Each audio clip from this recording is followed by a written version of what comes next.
Olá, eu sou Gabriel Couto e voltamos para mais um episódio do podcast Debate Saúde, da Rádio Web Uninassal. Sejam todos muito bem-vindos. E hoje vamos continuar nossa conversa sobre a ansiedade na pandemia. No último episódio, falamos com uma psicóloga sobre o assunto, e nesse vamos trazer uma pessoa que sofre desse mal, a advogada Natália Mello. Seja bem-vinda, Natália. Vamos abrir o programa perguntando como você descobriu que tinha ansiedade. Boa tarde. Boa tarde, Gabriel. Bem, eu descobri que eu tinha ansiedade quando eu acabei a faculdade. Eu tinha uma rotina muito intensa na faculdade. Eu pagava muitas cadeiras na faculdade. Tinha a questão da monografia que eu estava resolvendo, principalmente no último ano. Tinha algumas provas que eu ia prestar. Tinha toda a expectativa de conseguir um emprego, de saber o que é que eu ia fazer da vida. Tudo isso pesou muito em cima de mim. E quando eu acabei a faculdade e eu pensava que, poxa, agora eu vou respirar e, tipo, viver a vida, não foi assim. Eu passei por alguns problemas pessoais que eu tive que procurar um psicólogo. E quando eu comecei a terapia, eu descobri que meus problemas eram muito mais do que eu imaginava. A ansiedade piorou com a pandemia? Com certeza. Acho que uma das maiores crises que eu tive de ansiedade vieram na pandemia. A questão de tudo, de ter que se isolar, a questão de você trabalhar em casa, não poder sair. Eu acabei mudando a minha vida, sabe? Eu tinha uma rotina, estava restabelecendo a minha rotina, mas quando chegou a pandemia, eu tive que aprender a trabalhar em casa. E trabalhar home office foi uma das piores situações da minha vida, porque eu não largava, eu não tinha horário de almoço, eu não conseguia parar porque o trabalho não parava. Você olha para sua casa e você está vendo o seu trabalho, então você não tem como sair dali. E isso fez com que eu tivesse muitas crises, sabe? Como você tem se tratado em relação a isso? Atualmente, como as coisas estão um pouco melhores, né? A gente já está sabendo como lidar com essa situação dessa pandemia. Eu tenho me tratado com coisas diferentes, sabe? Eu acabei percebendo que ficar tendo uma rotina ou fazer as mesmas coisas e impor certas obrigações na sua vida acaba te atrapalhando. Então, eu sempre tenho até uma lista no meu quarto que tem vários afazeres. Aí sempre tem alguma coisa diferente, meditação, yoga, ler um livro. Uma coisa que me ajudou muito também foi comprar vários livros.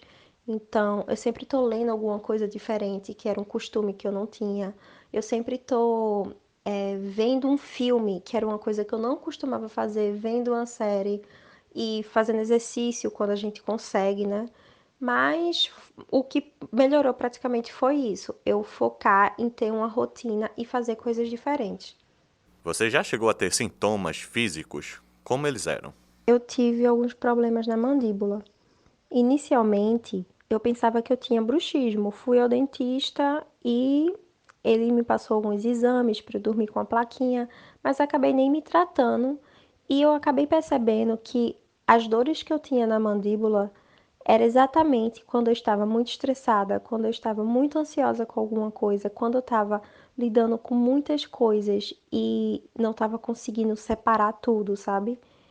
Então, eu sentia muitas dores, até hoje eu sinto, na mandíbula, e eu tive que fazer tratamento.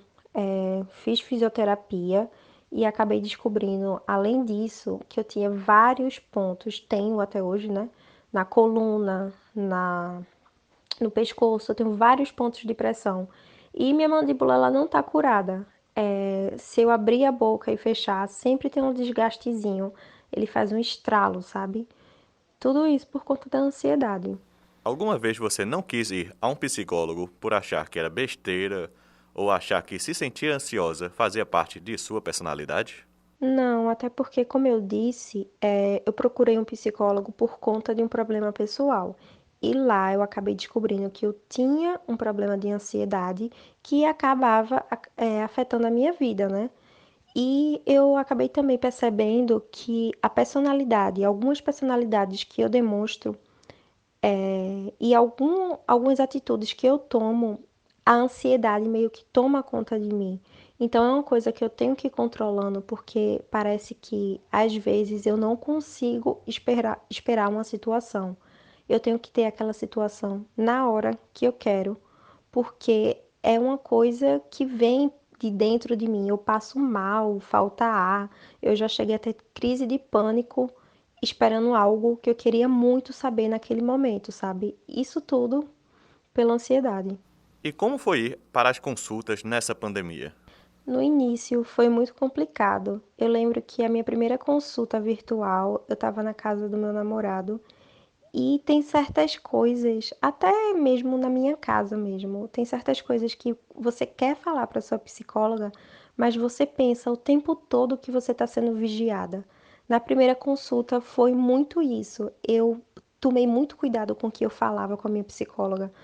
Nossa, eu fiquei com muito medo de alguém escutar, mesmo avisando, gente, por favor, me respeita, não passa perto da porta, porque eu tô fazendo terapia nessa hora. Sendo que com o passar do tempo foi bem tranquilo, mas mesmo assim, algumas questões, uns problemas, assim, um dos meus maiores problemas eu ainda não consegui falar por essas consultas online, sabe? Você já teve medo de ser mal vista por ter ansiedade? Não, eu nunca tive medo de falar que eu tenho ansiedade. Talvez eu tenha tido algum medo de falar alguns problemas que a ansiedade gerou, entendeu? Porque a gente pensa que a gente só é ansioso, tudo, mas se a gente não tratar a ansiedade direito, a gente pode ter crise de pânico, a gente pode ter crises depressivas. Não crises depressivas, porque minha psicóloga já me explicou que isso não existe. Se você não tem depressão, você tem momentos de profunda tristeza. É mais ou menos isso. Mas essas coisas que acarretam, sabe? Aí a gente sempre tem medo de falar. Já aconteceu isso comigo. Porque a gente tem medo das pessoas te julgarem. Mas a questão de ansiedade é super tranquilo. Você teve apoio familiar ou de alguém próximo nesses momentos difíceis de ansiedade? Assim, essa pergunta é um pouco complicada, porque inicialmente eu estava passando por uma situação difícil. Eu não sabia que ia ser diagnosticada por ansiedade.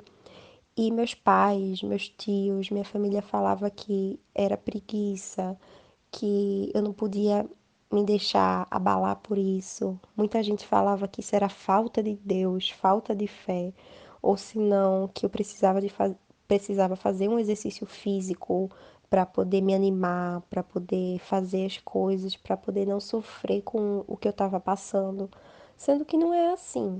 Então, o apoio da família é muito difícil inicialmente, principalmente quando sua família tem uma idade assim avançada e que eles nunca passaram por isso, ou se passaram, sempre passaram para ele que algum problema que você passa é por algum motivo que é culpa sua, não, eles nunca passam na cabeça dele que pode ser um problema que toda pessoa pode ter, tá entendendo? Então é muito difícil para a família aceitar. Mas quando eu comecei o tratamento, eu comecei a aceitar que eu tinha um problema também. Então, a partir do momento que você aceita que às vezes isso não é culpa sua, que muita gente tem isso, e que você tem esse problema, a gente começa a perceber as coisas como são e começa a passar para os outros o que é que está acontecendo. Então, com muita conversa, com muita paciência, com muita, assim, explicando o que é que aconteceu, principalmente para os meus familiares, eu consegui passar por isso, sabe? Mas graças a Deus, hoje, as pessoas conseguem enxergar que realmente outras pessoas precisam de ajuda e outras pessoas podem estar passando por alguma coisa e a pessoa não pode julgar, a pessoa tem que estar lá para ajudar, para a pessoa reconhecer. Obrigado pela participação, Natália. E muito obrigado para você que acompanhou nosso podcast Debate Saúde até aqui. Eu sou Gabriel Couto e desejo a vocês um forte abraço. Até a próxima.